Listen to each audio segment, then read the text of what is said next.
सैयद हुज्जत रज़ा साहब, किस तरह से आप देख रहे हैं हालात को? क्योंकि संजीदगी तो अमेरिका में नहीं लग रही और थोड़ा सा कुछ पॉजिटिव आता है, फिर इज़राइल एक्टिव हो जाता है, मुझे ऐसा लगता है उनके लोग, और वो नहीं चाहते कि ये एग्रीमेंट हो। तो फिर ये होगा कैसे?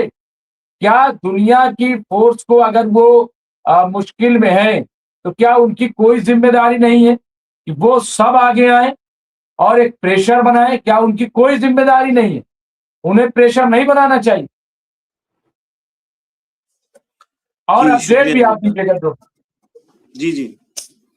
अभी जैसे राशिद साहब ने अपनी बात पूरी रखी, मतलब उसको अगर हम देखें तो ओवरऑल एक सिचुएशन हमें समझ में आ रही है कि किस तरह से कंडीशंस इस वक्त हैं।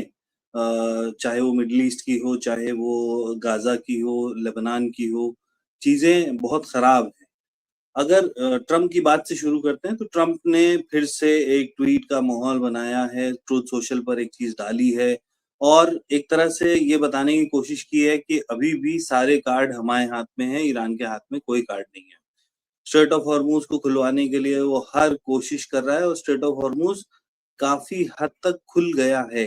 यानी अभी भी आप देखिए तो वेसल्स वहां से निकल रहे हैं, लेकिन ईरानी परमिशन के साथ निकलते हैं। तो ट्रम्प ये दिखाने की कोशिश कर रहा है, जैसे यादवेंद्र जी ने भी लिखा कि हम जीत गए हैं और हमने ईरान को दबा दिया है और फिर ये अग्रीमेंट हो गया है। दोनों ही पार्टीज, ईरान भी यही कोशिश कर रहा है हर तरह से कि ये ना दिखे कि वो हारा है और कभी भी अगर अग्रीमेंट होता है तो उसमें ये नहीं दिखना चाहिए कि हम दब गए थे। अब मसला ईरान और अमेरिका के बीच में कुछ ऐसा है कि दोनों की जो आइडियोलॉजी है वो एकदम अलग-अलग है। अमेरिका ईरान को बर्दाश्त नहीं कर सकता, ईरान अमेरिका को बर्दाश्त नहीं कर सकता, तो अगर ये सीज़ फायर या जो भी अग्रीमेंट है ये हो जाता है, तो ये अग्रीमेंट बहुत ज़्यादा दिन चलने वाला नहीं है। बहुत अगर खींच के ले गए तो अगर आज पॉसिबली अगर मानिए, वैसे अभी तक तो कोई ऐसी साइन नहीं है कि कोई साइन हुआ है, अगर साइन हो जाती है तो ये बहुत ज्यादा खिंच जाएगा, तो अगस्त तक खिंच के जाएगा, उसके बाद फिर जंग हो जाएगी। क्योंकि इसराइल इस बार अगर आप इसराइल को देखिए तो इसराइल बहुत अग्रेसिव मोड में आगे बढ़ रहा है। अभी राशिद साहब भी बता रहे थे जोनाथन पोलार्ड के बारे में कि किस तरह से वो स्टेटमेंट दे रहा है इजिप्ट और टर्की के लिए। तो यानी सिचुएशन ऐसी नहीं है कि आप ये सोचें कि बस अभी सीज फायर हो जाएगा, चीजें खत्म हो जाएंगी। अब जो जंग शुरू हुई है ये एक मतलब अब हम इसको नहीं कहना चाहते कि वो अल्फाज इस्तेमाल हो, लेकिन ये जंग अजीम तक जाएगी। यानी अब ये जंग रुकने वाली नहीं है, भले ये कभी जबान से चले, कभी मिसाइल चले, लेकिन अब ये रुकेगा नहीं। क्योंकि ईरान पे हमला होना यानी एक तरह से अब ईरान अपने एग्जिस्टेंशियल थ्रेट को समझ रहा है। अभी तक इजराइल पे इतना बड़ा हमला कभी हुआ नहीं था।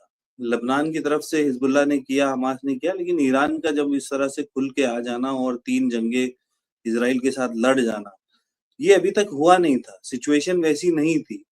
दूसरा, आप जब ईरान को देखते हैं तो आप ईरान को थोड़ा सा पीछे जाके देखें। 47 साल में ईरान के ऊपर हजारों हजार सैंक्शन लगाए गए, लेकिन ईरान अभी तक झुका नहीं था। और अभी भी जिस तरह से कुछ वेस्टर्न मीडिया के आउटलेट हैं जो दिखा रहे हैं बार बार ट्रम्प के स्टेटमेंट को, डील साइन हो गई है और बस हो गया, बस थोड़ी देर में अनाउंस हो जाएगा, तो ये सब सिर्फ प्रोपेगेंडा है। और जो वेबसाइटें इसको चलाती हैं जैसे एक्सियोस है, वो तो सीधे सीधे इसराइल के लिए काम करते हैं, ईरान इंटरनेशनल है, इस तरह की वेबसाइट्स हैं जो इन खबरों को चला रही हैं। ईरान का अभी आपने भी बताया कि फॉरेन मिनिस्टर ने एकदम साफ आके इनकार किया है कि किसी भी तरह की कोई डील साइन नहीं हुई है, अभी मुज़ाकरात जारी हैं और आगे भी जारी रहेंगे। तो सिचुएशन बहुत अच्छी नहीं है। हम अगर पर्सनली इसको जिस तरह से एनालाइज कर रहे हैं, या तो ये डील साइन होके चीजें एकदम खत्म हो जाएंगी, एकदम डस्ट क्लियर हो जाएगा, या फिर ये धीरे धीरे धीरे सुलगता रहेगा और एक दिन बड़ी जंग शुरू हो जाएगी। जैसे अभी राशि साहब ने कहा कि अरब मुल्क कभी साथ में नहीं आएंगे ईरान के, जी बिल्कुल कभी नहीं आने वाले हैं। उसके रीजन ये है कि इनके अपने मफाद हैं, इनको अपना किंगडम बचाना है, उसको बचाने के लिए अमेरिका ही इनका साथ दे सकता है। इन्होंने भी बहुत अच्छे काम नहीं किए हैं अपनी जनता के लिए। अगर हम बहरेन का मामला देख लें तो बहरेन में किस तरह से वो अपनी सिटीजनशिप ही खत्म कर देते हैं। तो वो चीजें भी तो निकल के आएंगी। जब कल को चीजें सिमटेंगी तो अब आपके भी जो कह सकते हैं कि बैकयार्ड में जो चीजें थी अभी वो भी उठना शुरू होंगी। जैसे सीरिया में हमने देखा कि बशर अल असद का जाना और जुलानी का आ जाना, तो ये तो होना है, लेकिन इसी को बचाने के लिए लगातार वो अमेरिका का सहारा लेते हैं। 2 रिपोर्ट आज फिर सामने आई है। एक रिपोर्ट में ये आया कि वॉल स्ट्रीट जर्नल की रिपोर्ट थी, उसमें साफ कहा गया कि यूएई ने कई हमले किए। अभी तक तो आया था 1-2 हमले किए। अभी जो वॉल स्ट्रीट जर्नल की रिपोर्ट आई है, खुद अमेरिकी अखबार है ये, और इसने कहा है कि यूएई ने ईरान के ऊपर कई हमले किए थे जब जंग चल रही थी। तो यूएई का इस तरह से खुलकर सामने आना, कई हमले करना, उसके बाद फिर आप सऊदी का देख लीजिए, सऊदी को लेकर भी रिपोर्ट सामने आई थी। वो भी एक अमेरिकी अखबार ने रिपोर्ट छापी थी कि जंग के दौरान सऊदी ने भी हमले किए थे, लेकिन इराक पर किए थे, जो वहां पर रेजिस्टेंस ऑर्गेनाइजेशन है उन पर किए थे। तो अरब मुल्क आ जाएंगे ये तो पॉसिबल ही नहीं है। गाजा की हालात हमने देखे, गाजा में इतना कुछ होता रहा और अरब मुल्कों में महज मदद के नाम पे दुआ कर दी जाती थी। कितने वीडियोस हमने देखे गाजा के कि जहां लोग मतलब हम अगर देखते थे उन वीडियोस को पूरा नहीं देख पाते थे कि किस तरह से अरब मुल्कों से लिटरली वो भीख मांग रहे थे कि तुम आओ हमारी मदद करो। मदद के लिए पता है क्या जाता था? मदद के लिए वो भेजते थे कफन, कफन का कपड़ा भेज देते थे, खाने का सामान भेज देते थे कि जाओ हमने तुम्हारी मदद कर दी।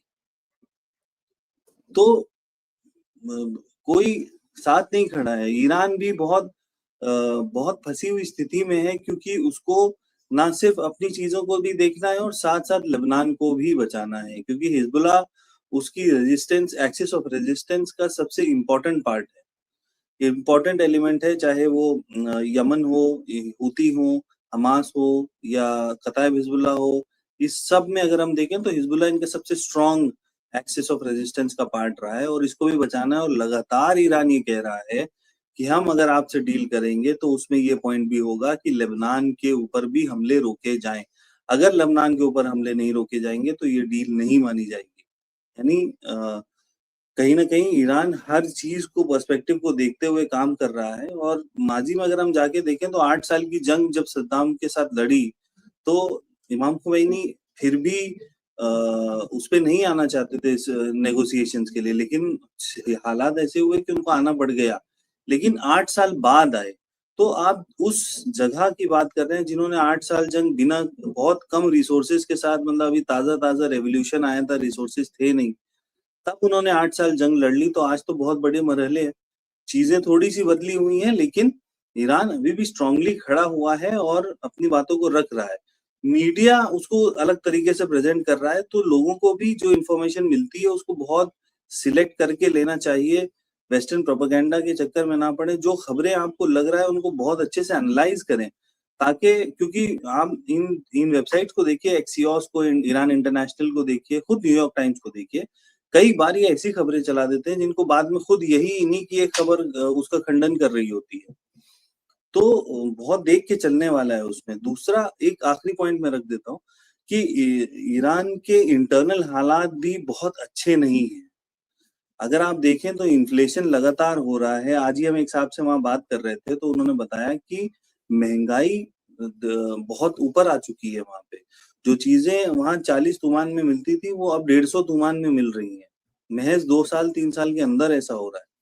तो ये जो लोग चौराहों पर रात में आते हैं, 3-3 घंटा 4-4 घंटा, औरतें, आदमी, बच्चे, बूढ़े, ये चौराहों पर इसीलिए लगे हुए हैं, रात रात भर जाग रहे हैं, वहां बैठ रहे हैं, वहां प्रोग्राम्स होते हैं, ताकि उन लोगों को मौका ना मिल जाए जो लोग ईरान में फिर से फसाद बर्पा कर सके। तो बहुत सिचुएशन बहुत समझ के चल रही है। गवर्नमेंट भी वहां की बहुत चीजों को देख रही है कि इंटरनल को भी देखना है, क्योंकि अमेरिका और इजराइल सिर्फ जंग मिसाइलों से नहीं लड़ रहा है, वो इंटरनल कॉन्फ्लिक्ट्स को भी बढ़ावा देना चाह रहा है। वो अंदर भी हथियार, आए दिन रिपोर्ट आती है कि कितने लोग पकड़े गए जो इजराइल के लिए काम कर रहे थे। तो ये सिचुएशन भी बहुत ज्यादा खराब है। जी मुमताज भाई। बिल्कुल सही कह रहे हैं। और अभी रेशमा साहब